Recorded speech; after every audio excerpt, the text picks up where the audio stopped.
We begin the news at the Presidential State House in Abuja, where President Bola Tinubu on Thursday presided over the Federal Executive Council meeting. In attendance were Vice President Kashim Shettima, Chief of Staff to the President Femi Gbajabiamila, and National Security Advisor Nuhu Ribadu. Others included the Head of Civil Service, Dr. Didi Walson-Jack, and Permanent Secretary to the Government of the Federation, Emerson Imabong. Also present were Minister of Finance Wale Edun, Budget and Economic Planning Atiku Bagudu, and Information Mohammed Idris, among others. A minute of silence was observed in honor of former Minister of the FCT and Police Affairs, Navy Captain Chris Olubolade, retired, who died on March 10th, 2025. Now, before the meeting, President Tinubu swore in Nana Uzokalu as a member of the National Assembly Service Commission. Meanwhile, Nigeria's federal government has approved the renovation of the Murtala Mohammed International Airport in Lagos at the cost of 712,258 million naira, with a completion period of 12 months. This was made known to State House correspondents after the weekly Federal Executive Council meeting held at the Council Chambers of the Presidential Villa in Abuja, presided over by President Bola Tinubu. News Central State House correspondent Bettina Nweli reports. Minister of Information and National Orientation Mohammed Idris, together with several members of the cabinet, briefed State House correspondents after the meeting. The minister says that some approvals were granted, further reiterating the administration's commitment to transparency and accountability. Swear in the National Assembly Service Commission nominee designate, Honorable Nana Uzokalu, who has been confirmed by the Federal Executive Council and was sworn in today. The recently launched oncology centers in the teaching hospital in Katsina, in Enugu, and Benin are just an example of what this president has approved, has provided resources, and is already beginning to yield tangible results that Nigerians can see.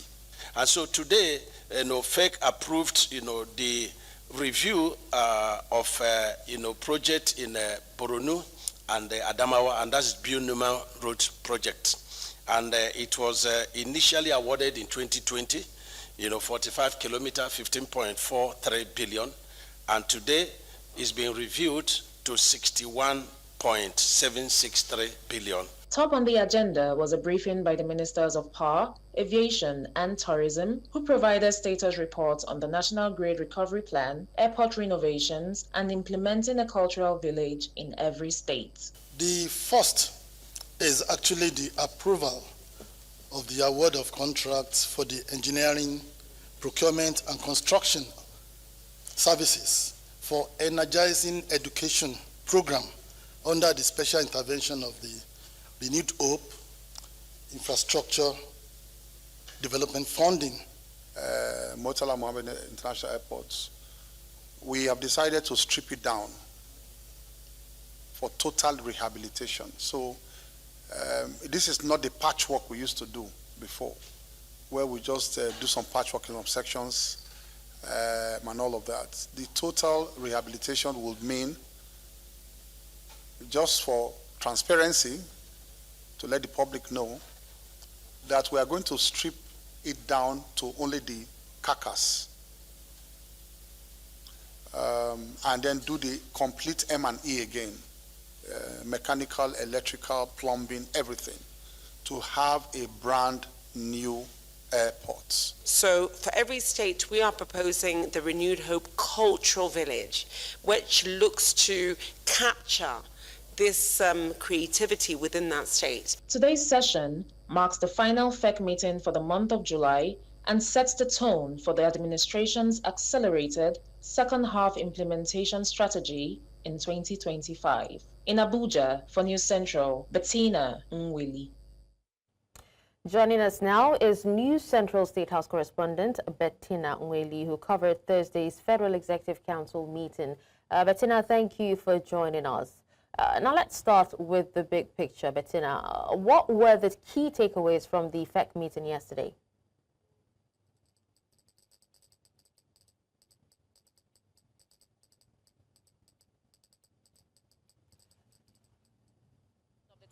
Of the Comptroller General. Now, this extension was done by President Bola Ahmed Tinubu, and he says, according to him, that this will enable Mr. Adeniyi to consolidate ongoing reforms and also to complete critical initiatives of this administration, which include the modernization of the Nigeria Customs Service, the implementation of the National Single Window Project, and the execution of Nigeria's obligation under the African Continental Free Trade Area Protocol. Now, according to the President, he says that Mr. Adeniyi's steadfast leadership and commitment to service is something that has made them extend his tenure. So I would say that was the major highlight from yesterday, saying that it was even the first agenda before the meeting started properly. So yes, Dashan, that was the major highlight for yesterday's meeting. All right, so were there any other, major policy decisions or approvals that actually stood out from the discussions?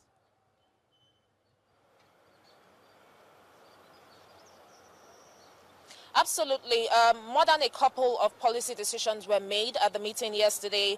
One that is of worthy note is from the Ministry of Aviation, where they have already decided that they are going to renovate the Lagos Murtala Mohammed International Airport.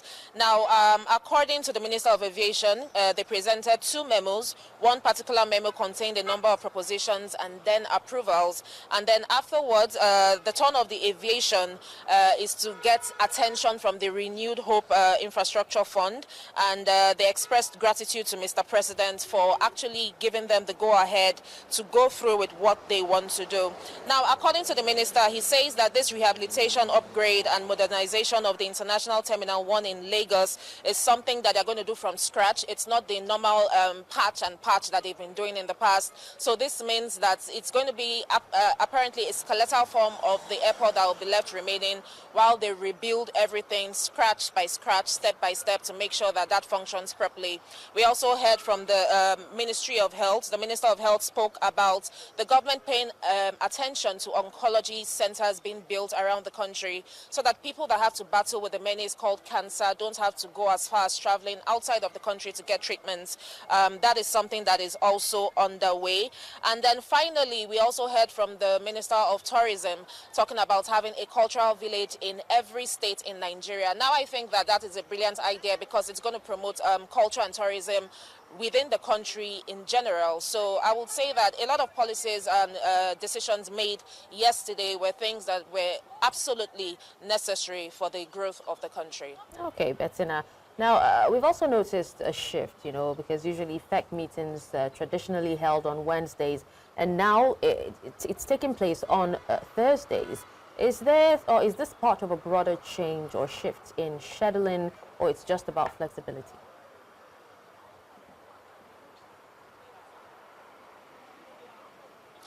Well, there has been no confirmed shift or change in the date and time when the FEC meeting takes place.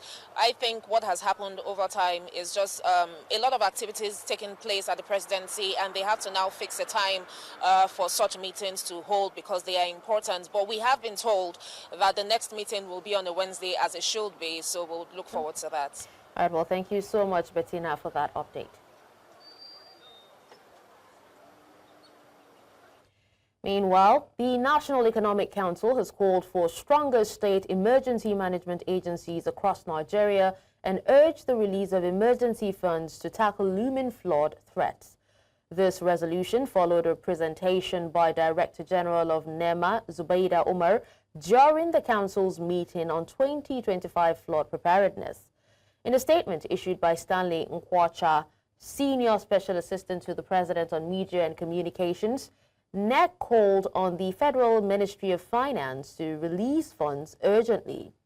NEMA's presentation outlined progress since 2024, including the National Disaster Risk Reduction Strategy and the ongoing validation of a nationwide hazard risk analysis developed with UN support.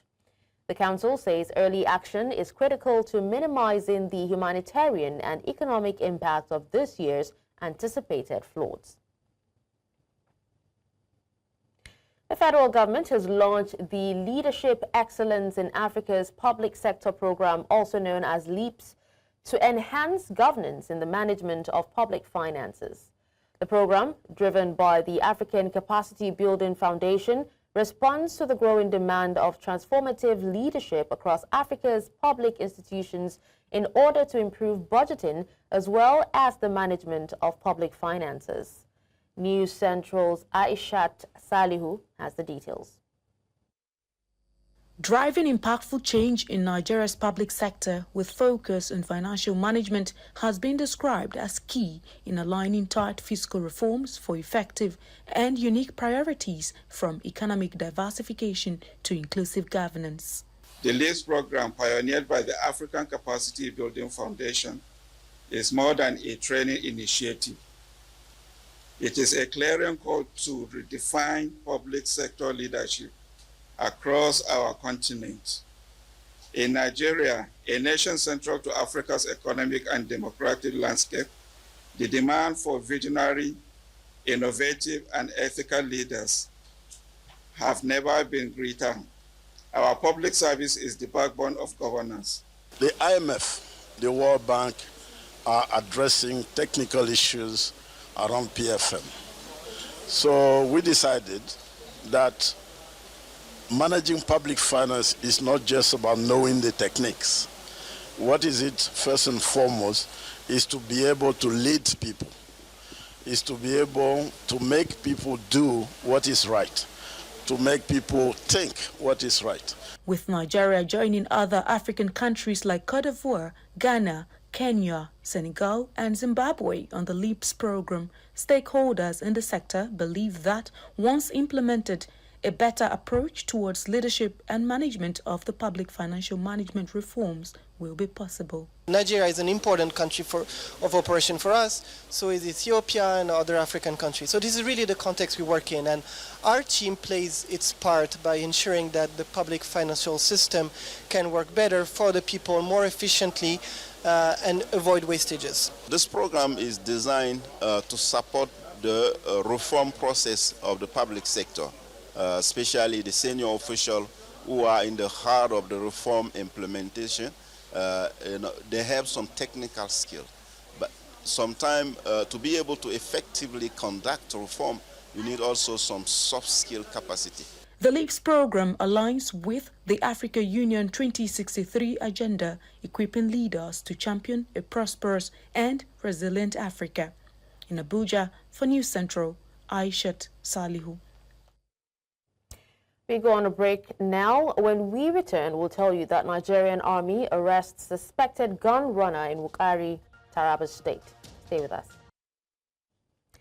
Now let's turn our attention to politics, where the Court of Appeal sitting in Akure has affirmed the election of Lucky Aiyedatiwa and Dr. Olaide Adelami as the governor and deputy governor of Ondo State in the November 16, 2024 governorship election.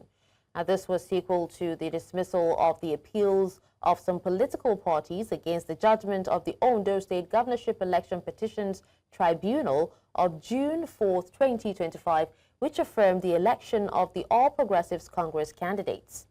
Recall that the People's Democratic Party, African Democratic Congress, Allied People's Movement, and Social Development Party had filed appeals against the judgment of the tribunal, asking for the invalidation of the November 16, 2024 governorship election. Still talking politics, a crisis seems to be brewing in the coalition Action Democratic Congress as the deputy national chairman of the party, Nasiru Bala, says that he has assumed the position of the acting national chairman of the party. Now, this follows claims that the duly elected chairman and several members of the executive committee of the party have resigned. Bala, while speaking to newsmen in Abuja, says that claims that members of the coalition have already assigned themselves national positions as false, illegal, and cannot stand, as many of them have not been duly registered with the party.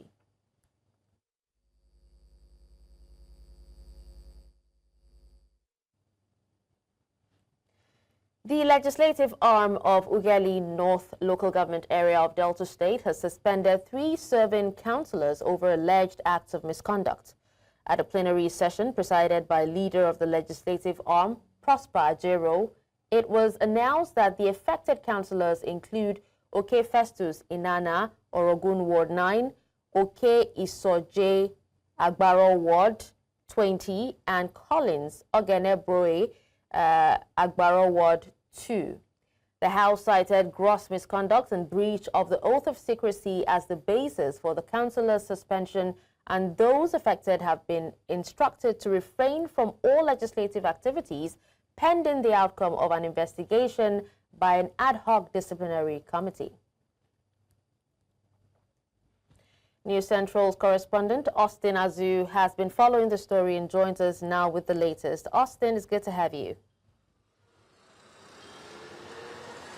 Now, Austin, can you walk us through what happened? What led to the suspension of these 3 councillors?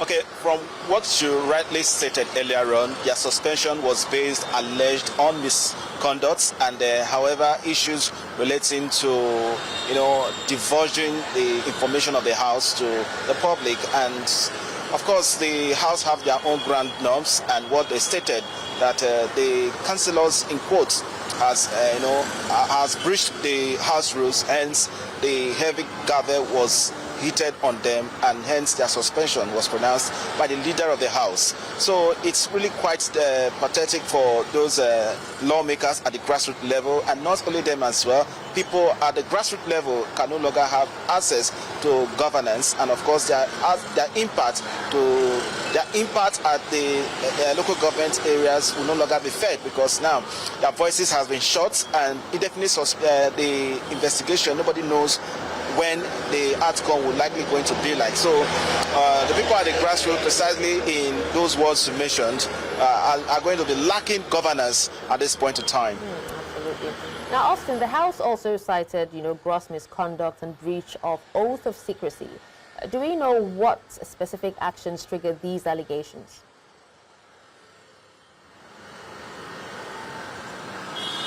Pardon, I didn't hear you correctly. The House cited gross misconduct and breach of oath of secrecy. I'm asking if we have an idea of the specific actions that triggered these allegations.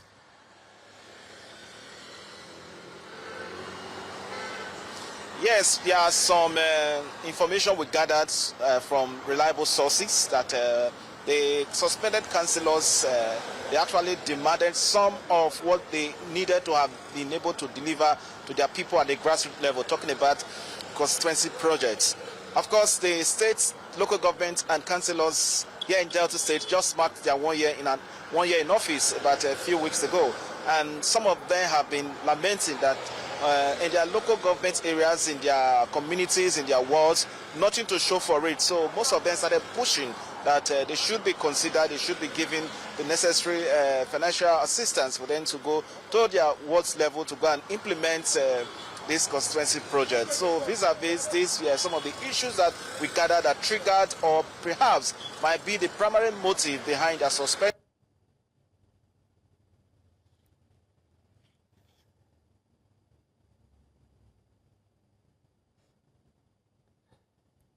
Well, we seem to have lost a connection with Austin, but thank you for the update.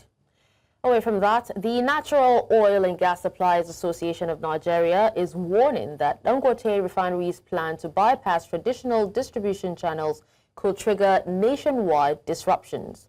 Speaking at its annual general meeting in Abuja, Nogasa President Bennett Korie said direct supply of refined products to end users could collapse existing networks, create long-term scarcity, and destabilize the oil market. The group urged the Dangote refinery to halt the plan and instead open dialogue with key stakeholders. They also called on President Bola Tinubu to intervene, insisting Dangote alone cannot sustain nationwide fuel distribution. Now, in response, a Dangote group official dismissed the claims, describing them as anti-Nigeria. The official added that the goal is to reduce logistics costs and improve efficiency in petrol distribution.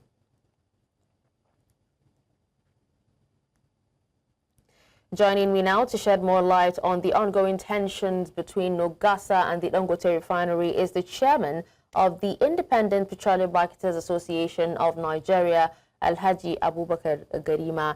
Thank you so much, Mr. Garima, for joining us. Thank you very much, but there is a small mistake. I'm not a chairman, a president, Independent Petroleum Marketers Association of Nigeria, IPMAN. All right. Apologies for that, sir. Thank you for joining us all the same. Thank you very much. All right, now, let's begin with your reaction. What's IPMAN's position on the Dangote refinery's plan to distribute fuel directly to end users?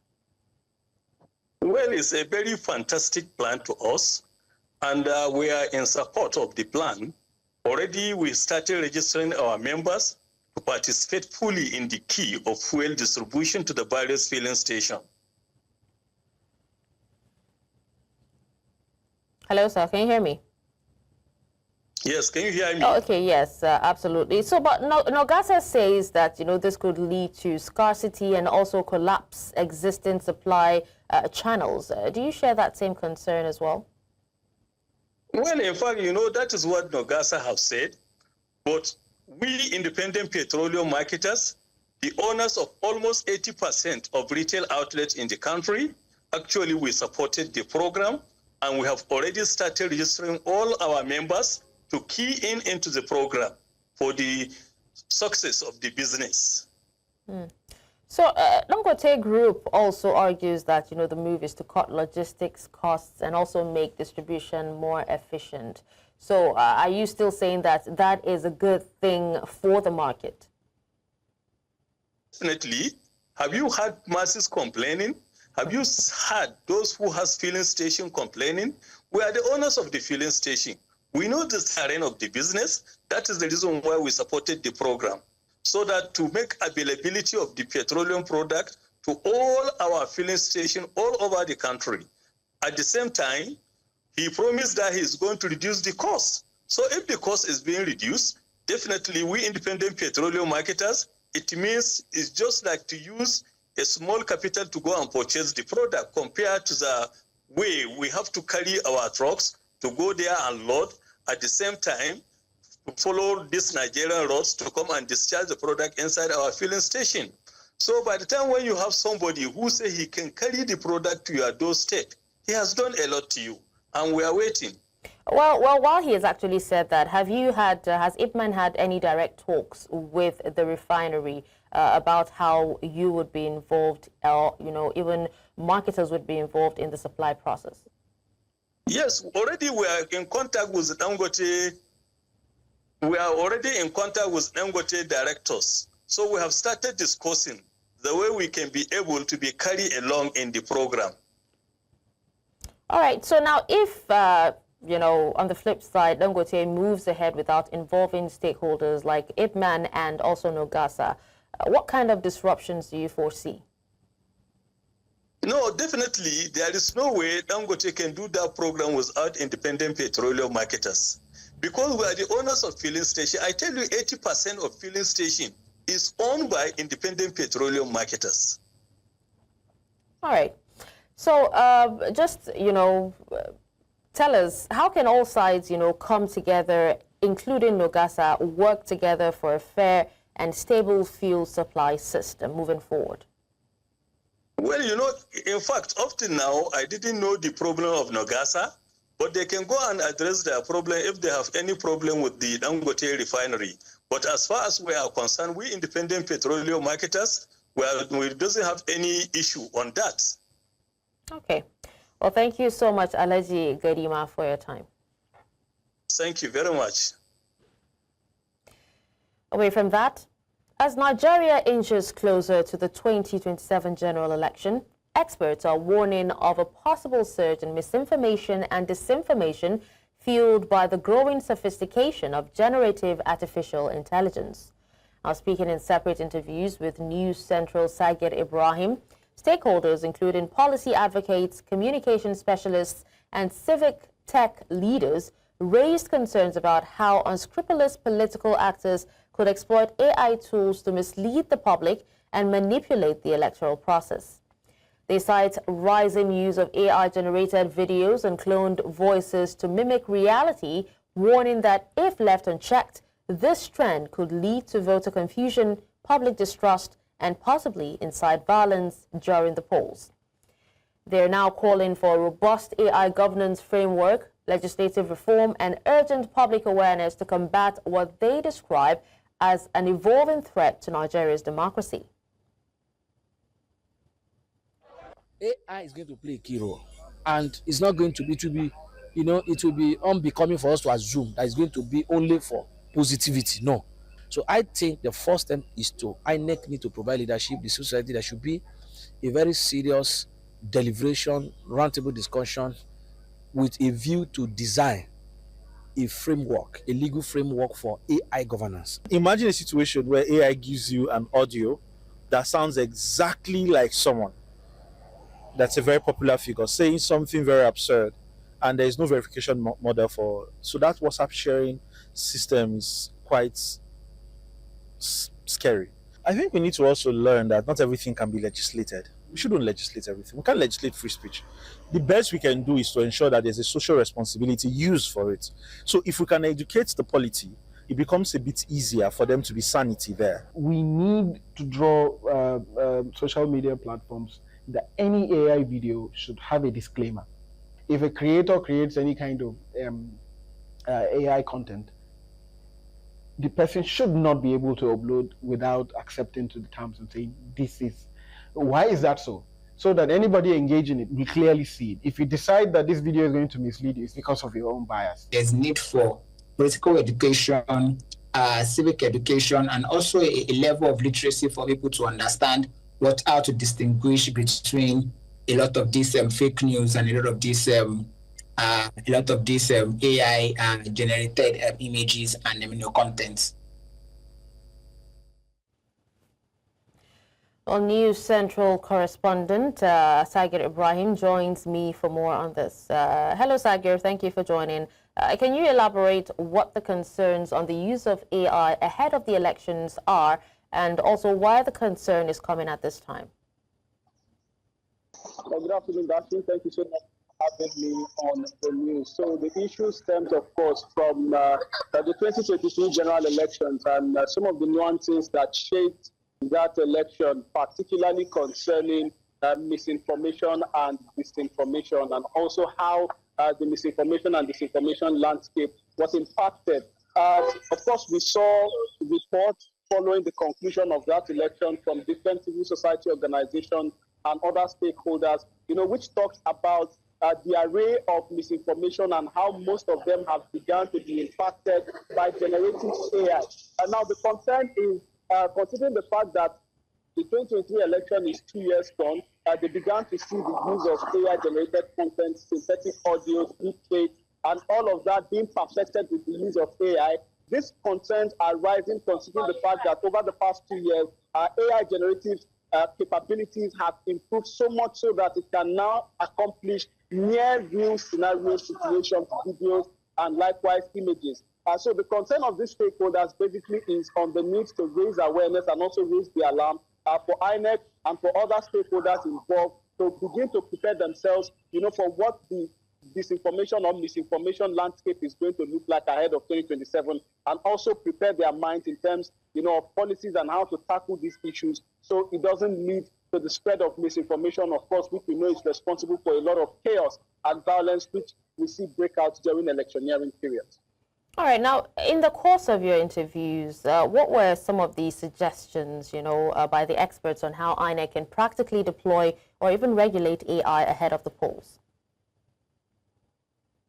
Well, they gave a couple of recommendations. Some gave recommendations on the need for INEC to take leadership, to take the bold step by convening, a stakeholders roundtable or a stakeholders platform to ensure the development of what they describe as an AI governance framework, which will guide the use of AI in the election, during the election, of course. Other recommendations include the need for a proper legislation to cover and capture AI-generated risks and challenges, so as for them to have the much needed judicial backing so as for them to be legislated in court.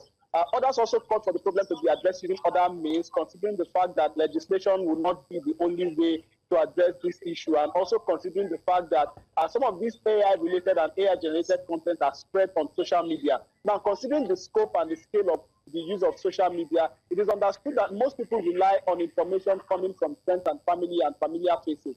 Hence, some of these misinformation or disinformation content are mostly shared from known faces or known individuals whom these unknowing Nigerians who consume this AI content, receive this information from. So they are calling on social responsible use of not just AI, but also sharing this content to ensure that there is proper checks and rechecks before Nigerians share some of this content, especially during the electioneering period, so as for the Nigerians not to, deliberately or indeliberately send contents that might incite the public and at the end of the day end up not being true. So there's a need for Nigerians to, make themselves, remove themselves from issues and sentiments that could be stored up by some of this AI content, and also the need for them to vet and recheck some of these content that they put out, before sharing on a wide array or on a wide space.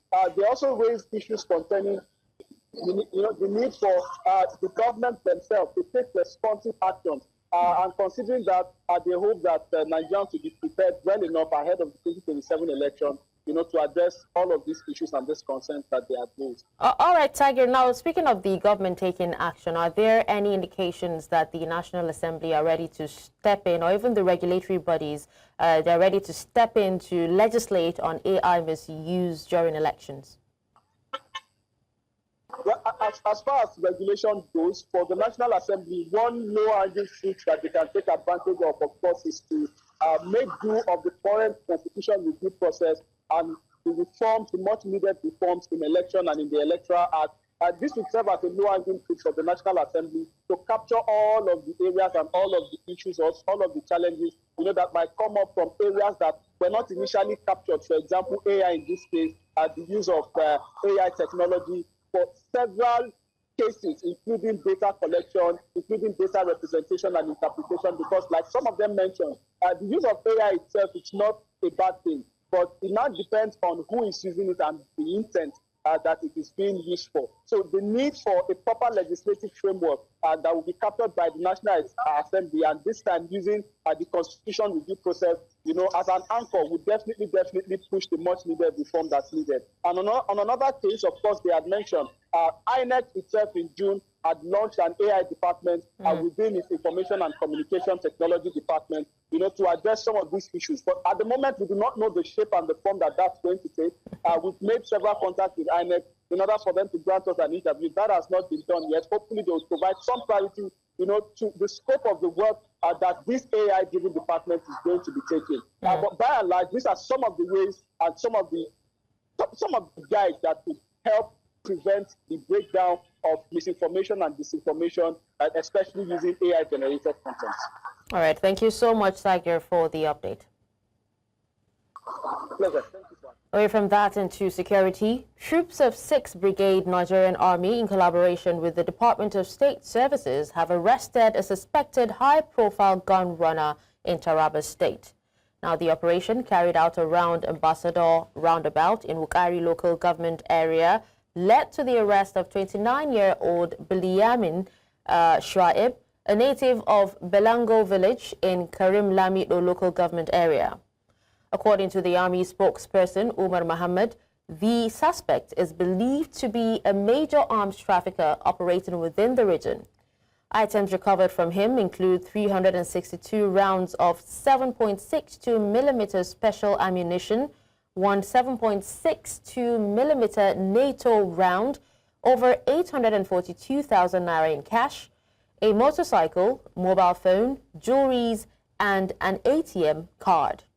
Shuaib is currently in custody and reportedly cooperating with investigators, providing information expected to aid future operations. It was a gathering of what many will describe as political titans as Nigeria's political elites converged on the nation's capital, Abuja, on Thursday to launch the biography of popular businessman and industrialist Gabriel Igbenedion. Now, the book chronicled his life and times, revealing his journey through life from a humble beginning to one of Nigeria's foremost and internationally respected businessmen. News Central's correspondent Sagir Ibrahim tells us more. For all in attendance, it was the launch of a book, Chief Gabriel Osawaro Igbenedion, The Chronicles of a Legend. The book aptly describes the life of billionaire philanthropist and trailblazer in many sectors, the Esama of Benin Kingdom. In attendance were many regarded as the titans of Nigeria's political space, former governors, serving members of Nigeria's parliament, and the notable class of 99 ex-governors. My duty here today, on behalf of the House of Igbenedion, is to formally welcome you all to this event designed to present a book which attempts to chronicle the life and times of a multifaceted man. Just like many of you, I'm curious to see how a 256-page book can effectively do justice to the task of capturing the whole essence of a man whose life redefines the words titan, legend, and quintessential.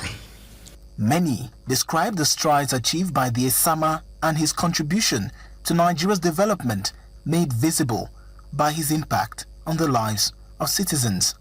Esama has done his bit, and it will continue to last and last and last. Esama established a primary school, a nursery school, a primary school, a secondary school, and a university. What else can a man do for humanity? He has done his best, and it is now our turn.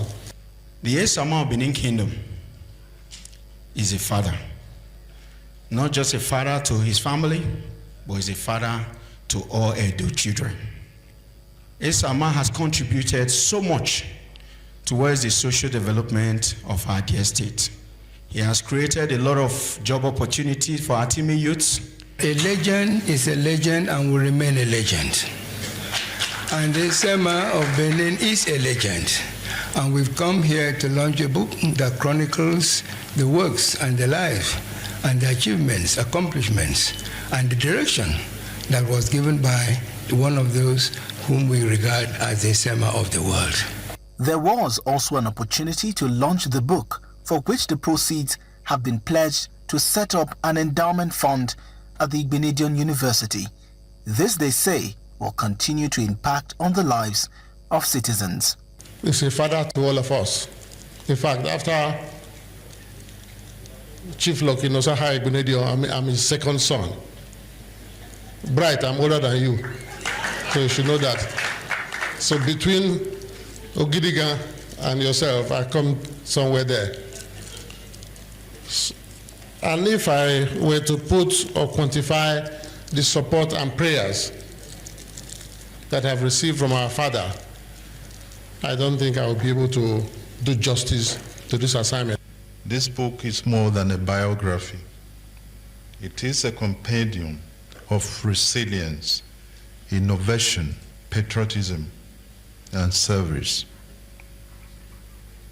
It chronicles not just the journey of a man, but the shaping of institutions, the transformation of communities, and the elevation of values that bind us as a people. With the book now finally out in the open, many here say young Nigerians can now have a beacon for direction and an example that hard work and belief on one's country pays. In Abuja for News Central, Sagir Ibrahim. In a bold and innovative step to curb wildlife crime, conservationists and scientific researchers in South Africa have developed a pioneering nuclear technology aimed at tackling rhino poaching. Now, the breakthrough involves embedding low-level radioactive isotopes into rhino horns.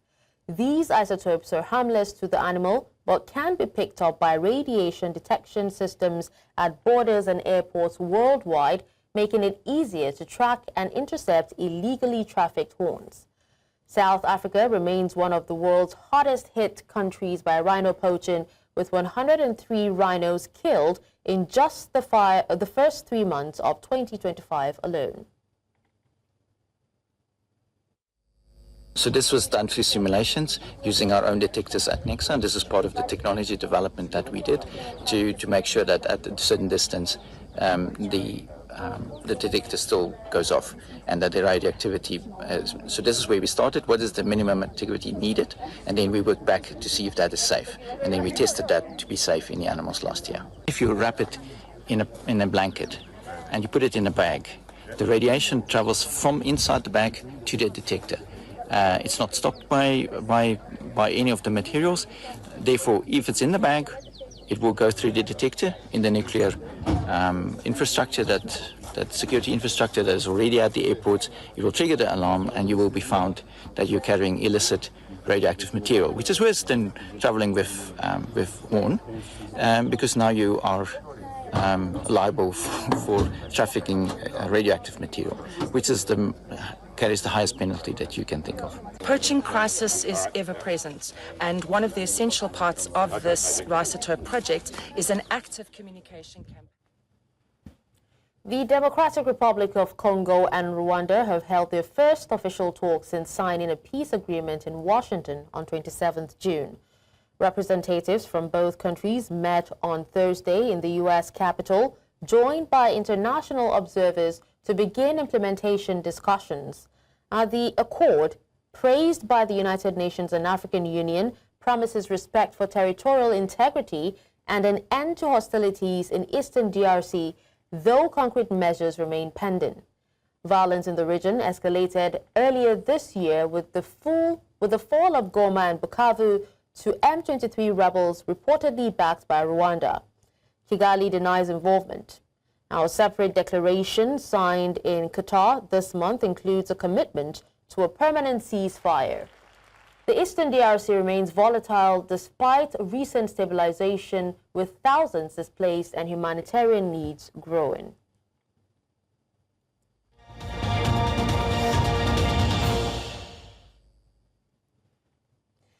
The Trump administration unveiled new tariffs targeting key U.S. trade partners, citing geopolitical concerns and narcotics control failures. Now, Canada faces an immediate hike from 25% to 35%, excluding USMCA-covered goods. Mexican tariffs rise to 30% in 90 days, sparing North American trade deal items. South Korea secured a reduced 15% rate after agreeing to major U.S. energy purchases. Brazil faces a 50% tariff beginning August 6th, excluding orange juice and aircraft. India faces 25% duty and an unspecified penalties over Russian ties. The EU settled on a 15% tariff with some farm goods exempt. Switzerland faces a steep 39% rate. China remains in a temporary reprieve ahead of an August 12th deadline. Protect them with our military. They spend very little money on their military. Well, they have to pay a fair rate. It's all. It's very simple. They have been charging very, very high tariffs.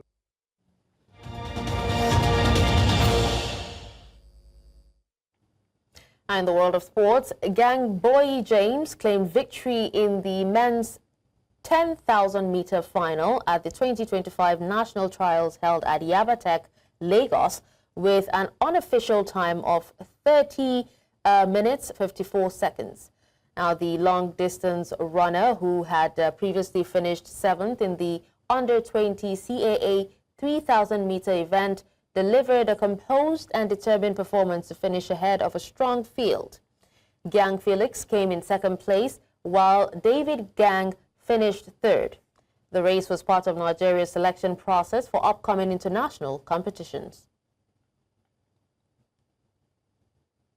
And that's all at this hour. But before we go, here's another look at some of our top stories. We told you that National Economic Council demands swift action as NEMA warns of looming national fraud threat. We also told you that Natural Oil and Gas Suppliers Association of Nigeria warns of nationwide disruption over Dangote Refinery's direct fuel supply plan. Finally, you heard that South Africa has tested radioactive markers to disrupt illegal horn trade. Remember, you may send your eyewitness report to the WhatsApp number on the screen. Do you follow us on social media? We are at News Central TV. You can watch News Central live on DSTV channel 422, GoTV channel 23, Star Times channel 274, Avo TV, and YouTube. Many thanks for watching. I'm Darshan Usman.